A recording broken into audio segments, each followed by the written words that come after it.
Hey guys, welcome back to the Curly Reader. My name's Amanda, and today I want to share with you the books that I'm planning on reading in April.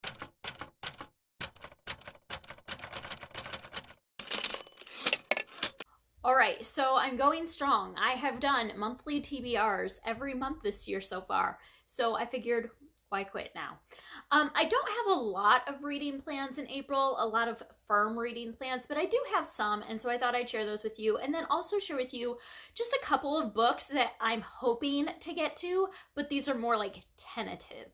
So let's get started first with the buddy reads that I'm planning on doing in April. I have 2 buddy reads planned and a book club book that I need to read. So the first buddy read that I have planned, I am going to be reading Black, White, and the Gray with Kim from Bookmarks and Breadsticks, and she reads a lot of food related books, so I don't know what the proper terminology is for it, but I just know it's all like food related.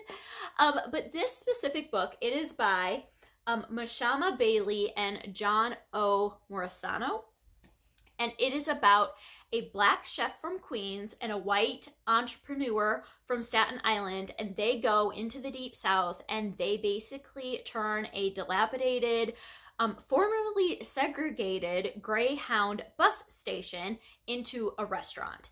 And it's just their like alternate point of view memoir.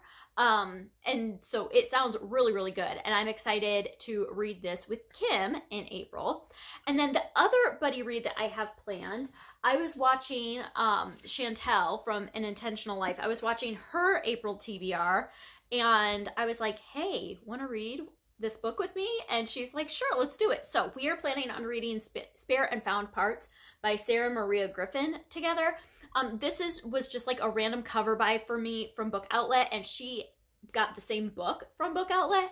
And so I've been telling her we should read this together because it's one that neither of us have heard anything about. But the premise of it is that this girl whose father saved a lot of people from a devastating virus with his invention of biomechanical limbs basically takes some like cast off parts and creates her, I don't know if it's ideal or just creates a person out of it, like creates a friend, I don't know. Anyway, has something to do with that. So I'm excited to read that with Chantel. And then the book club book that I need to read this month for my In Real Life book club is Raybearer by Jordan Afueco. I am so excited to finally read this. I have heard amazing things about this book, and all I know is it's a YA fantasy. It's African fantasy, I believe, African inspired fantasy. Other than that, I have no idea. I believe Jordan Afueco is of Nigerian descent. Ooh, I might have misspoken that, but I'm pretty sure. And so yeah, and I just know that it has to do with a lot of different cultures. It's gotten very high praise, and so I'm excited to read that. So those are the 3 books that are like must reads for me for April, and then everything else is just kind of, if I get to it, I get to it. So I would like to make some progress in Artemis Fowl. So one of my annual goals this year was to read through the Artemis Fowl series, and actually I have them all up here. Let's see if I can get some of these down. So I would like to continue the series. I read the first book last year, so I need to read the Arctic Incident, and then I don't know if this was the next one. The Eternity Code, whichever one is number 3. I don't know. They don't, it drives me crazy. These books do not have the numbers anywhere on them, like in the title or on the spine or anything, and it's just kind of infuriating. So I don't know. I don't know if this is the next one, but I will find out. But basically, I want to try to read 2 books in the Artemis Fowl series in April. We'll see if that happens or not. And then I recently, this year, finally created a NetGalley account, and I've been requesting books, and I've gotten approved for some, and I need to like actually start reading some of them. The issue is I don't read a lot on a Kindle or my phone or a tablet or whatever. I don't e-read a lot. And so it's hard for me to kind of make the time to do it, but I really would like to pick a couple out and do that this month. The two that I specifically have in mind that I would like to get to are The Road Trip by Beth O'Leary, which is like a romance that has to do with a road trip.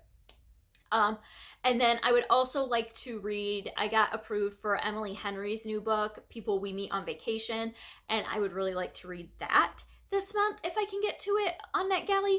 If you are unfamiliar, NetGalley is a website that you can create an account on and get approved for advanced copies of books, and then you have to leave a review in return. And so those are the two that I have in mind to read from NetGalley for this month.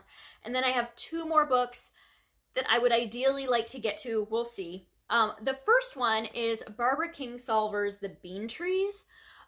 As part of Middle Grade March in March, we had a template, an Instagram template that was like, if you like this middle grade book, or if you like this adult book, try this middle grade book, or if you like this middle grade book, try this adult book, basically. And somebody made one for Walk Two Moons and said, if you like Walk Two Moons, you should read The Bean Trees. And I was like, I have that book and I loved Walk Two Moons. So I am very excited to give this a shot. I don't really know what it's about other than it was compared to Walk Two Moons. So Taylor Greer, I don't know, 55 Volkswagen, no idea. So yeah, that's all I really know. And then the other one I got as a cover by that just screams spring to me, and that is The History of Bees by Maja Lunde. I don't know how to say that last name. But it says, in the spirit of Station 11 and Never Let Me Go, a dazzling and ambitious literary debut about the fate of our planet and the world-changing potential of each family. So it has three different timelines. One's in 1852, one's in 2007, and one's in 2098. And it has to do with bees in each of those timelines. And so, I don't know. I love this cover. It's so pretty. And so, yeah.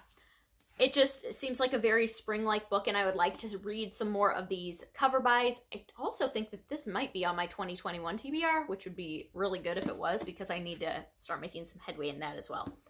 And that's it. Those are the books that I'm planning on reading in April, and then everything else will be a mood read. I did go to the library today, and I got a bunch of graphic novels out, so I will probably be reading some graphic novels, but I don't have any, I don't know which ones of those I will get to. I do have a lot of carryover from Middle Grade March that I didn't get to that I will probably read a couple of those. I don't know. We'll see. I'm planning on just kind of mood reading my way through the month, and I do, like I said, I have those three books that I have to read, and then everything else is kind of up in the air, but that's kind of what I'm planning on getting to, where my mind's at now. And so, yeah, if you've read any of these, if you would suggest that I not read or definitely read any of these, let me know. I would love to hear that down below. Also, what are you planning on reading in April? Let me know that as well. And yeah, other than that, I hope that you enjoyed this, and I hope that you stick around and subscribe. And until next time, see ya.